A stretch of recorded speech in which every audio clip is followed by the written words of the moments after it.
To நந்துவின் சமையல். இன்னைக்கு என்ன வீடியோ பார்க்க போறோம்னா முருங்கைக்கீரை சாம்பார். வாங்க போலாம், வீடியோக்குள்ள போலாம்.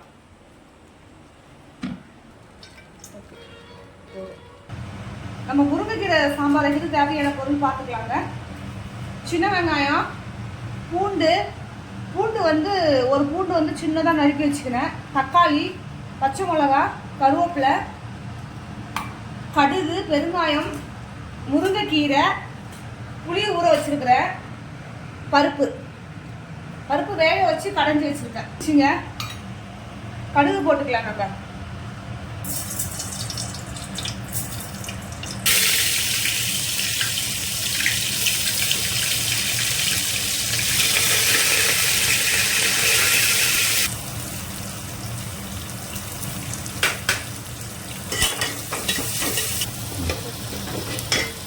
வதங்கிச்சிங்க. தக்காளி போட்டுக்கலாம்.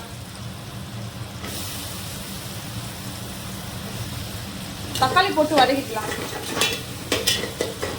தக்காளி வதங்கிச்சிங்க. பெருங்காயம் போடுறோங்க.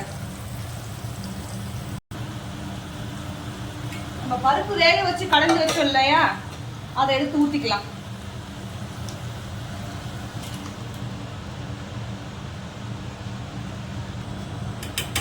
மிளகாய் போடலாம் 2 ஸ்பூன், காரத்துக்கு ஏற்ற மாதிரி. சாம்பாருக்கு தேவைக்கு ஏற்ற உப்பு.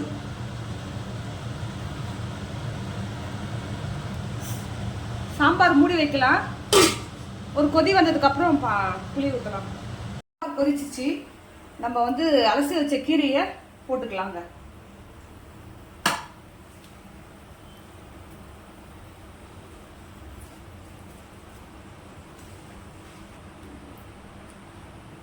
ஒரு 5 மினிட்ஸ் கீரை வேகட்டும், அதுக்கப்புறம் பார்க்கலாம்.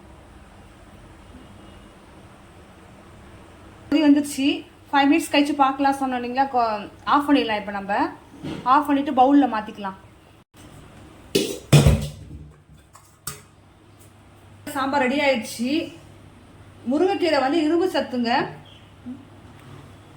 வீட்டில் குழந்தைங்கள சாப்பிட மாட்டாங்க இல்லையா, கடைஞ்சா சாப்பிட மாட்டாங்க இல்லையா, இதை மாதிரி பண்ணி கொடுத்து பாருங்க, சாப்பிடுவாங்க. லைக் பண்ணுங்க.